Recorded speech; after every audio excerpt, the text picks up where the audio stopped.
Cette vidéo a été créée pour la formation seulement. Elle ne contient aucune information sensible. Nous allons voir dans ce cahier de lubrification les particularités d'un circuit de lubrification pour un turbo-machine. On va voir aussi certaines particularités du PT6. Comme je vous disais, dans les années 60, le PT6 a amené beaucoup de modernisation dans les systèmes du moteur, mais aussi dans les systèmes périphériques. Donc le circuit de lubrification n'y échappe pas. Ils ont optimisé, dans le fond, l'espace et le poids nécessaires au circuit de lubrification. Ici, je voudrais porter votre attention. Le but du système de lubrification est la lubrification. Donc, le but de l'huile, c'est vraiment de lubrifier. Mais parce que l'huile voyage à travers le moteur, ben, il y a des bénéfices à ça. Les 5 bénéfices que l'huile apporte à travers le moteur sont le refroidissement. Lorsque l'huile passe à travers le moteur, elle récolte la chaleur des parois du métal. Donc, elle peut refroidir le moteur. Le nettoyage, parce que l'huile voyage et qu'elle a une viscosité, elle va attraper les particules étrangères et l'amener jusqu'au filtre. À cause de la viscosité de l'huile, elle va faire une couche de protection, donc l'air ne sera pas capable, l'oxygène ne sera pas capable d'aller corroder dans le fond les pièces. L'amortissement des vibrations, donc à cause de la couche d'huile, les pièces auront moins tendance à vibrer. La couche d'huile va agir comme coussin. Et l'étanchéité de précision, lorsqu'il y a de l'espace entre deux pièces et que l'huile remplit cet espace, mais ça empêche dans le fond un autre liquide de passer dans la pièce suivante.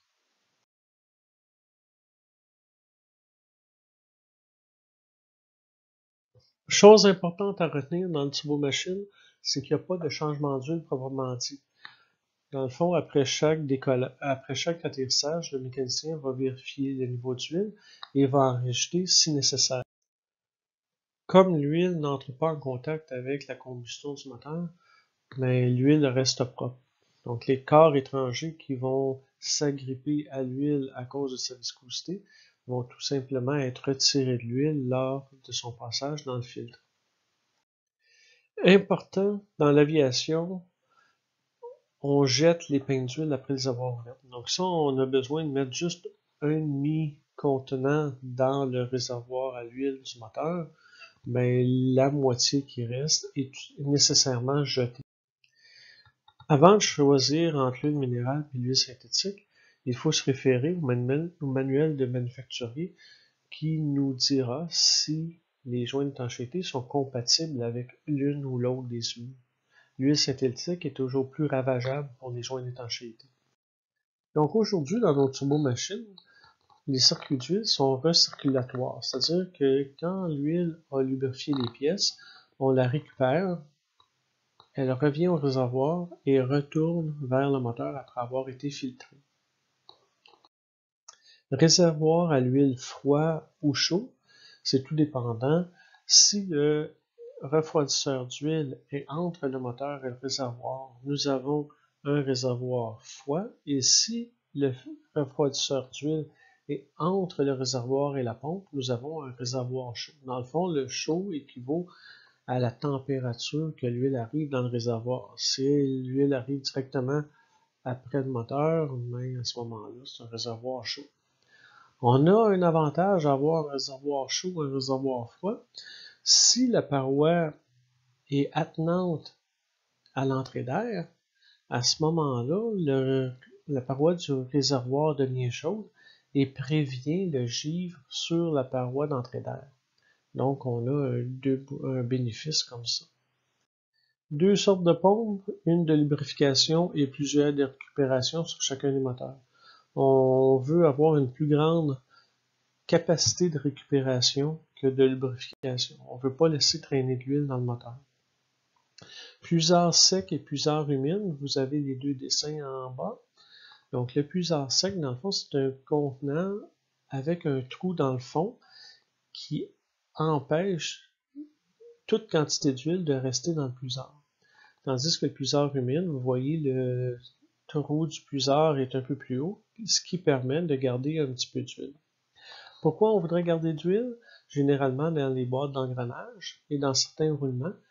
Pourquoi? Parce que si on a un turbopropulseur et que l'hélice se met à tourner à cause du vent, on ne veut pas que les engrenages se détruisent. Donc cette huile-là va rester pour lubrifier les engrenages. Vous avez ici un circuit de lubrification de base. Donc on trouve une pompe, un filtre, une soupape anti-retour, une soupape de contournement et une soupape de surpression, aussi appelée soupape régulatrice de pression.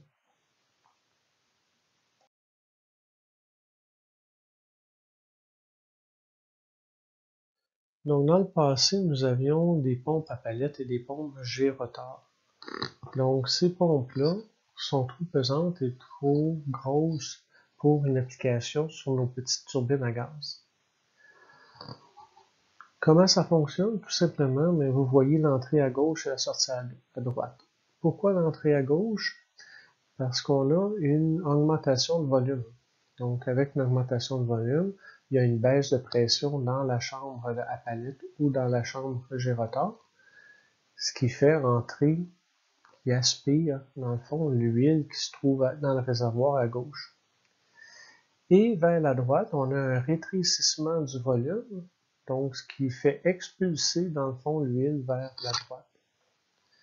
Notre pompe tourne anti-horaire.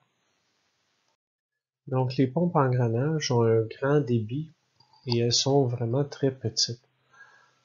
Donc beaucoup d'avantages pour les moteurs à turbine. Et remarquez que l'huile va prendre l'opportunité de l'espace entre deux dents pour s'engouffrer et passer vers la sortie. Les filtres à l'huile dans l'aviation sont conçus de façon à permettre aux mécaniciens de voir ce qui a été récupéré par l'huile, par le filtre. Donc vous voyez ici l'élément filtrant. L'huile passe de l'extérieur vers l'intérieur. Donc tous les corps étrangers vont être pris à l'extérieur. Il y a un certain temps avant l'arrivée du nitrile, des gants de nitrile et de nos serviettes de papier, on avait comme mécanicien des gants de coton et des guenilles en coton. Donc dans le filtre à l'huile, généralement, on retrouvait une très grande quantité de coton. C'est pour ça que l'industrie aéronautique a changé ses méthodes et maintenant on utilise plus des composés qui n'ont pas de mousse. Donc ici, vous voyez la soupape anti-retour. La manière qu'elle fonctionne, c'est que lorsque la pression de l'engrenage qui vient d'en bas à droite va pousser contre la plaque en bleu, la faire monter, et à ce moment-là, l'huile pourra passer au moteur. Lorsqu'on arrête le moteur, la pression d'huile baisse, donc le ressort va tout simplement faire refermer la plaque bleue contre le boîtier du filtre. Les soupapes de contournement sont présentes partout où il y a un filtre. Pourquoi? Parce qu'on aime mieux avoir un liquide qui est mal filtré que pas de liquide du tout. Autant l'huile que le carburant. Donc, de la manière que ça fonctionne, on voit ici l'arrivée de notre huile sous pression, sous la pompe, à droite en bas.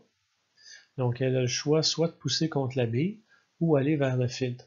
En temps normal, la pression d'huile va passer dans le filtre, aller vers le moteur et pousser avec le ressort contre la bille. Donc, va tenir la bille fermée. Si le fil se bouche, ben, la pression d'huile ne se retrouve plus à gauche. Donc, la bille est simplement poussée par la force du ressort. Et la pression d'huile entre la pompe et le fil va monter parce qu'elle ne peut pas aller plus nulle part. Donc, va pousser la bille et à ce moment-là, pouvoir contourner le filtre et aller lubrifier le moteur. Nous venons de voir la base d'un système de lubrification. Donc, il reste encore d'autres pièces que nous allons voir dans la partie 2. Cette vidéo a été créée pour la formation seulement. Elle ne contient aucune information sensible.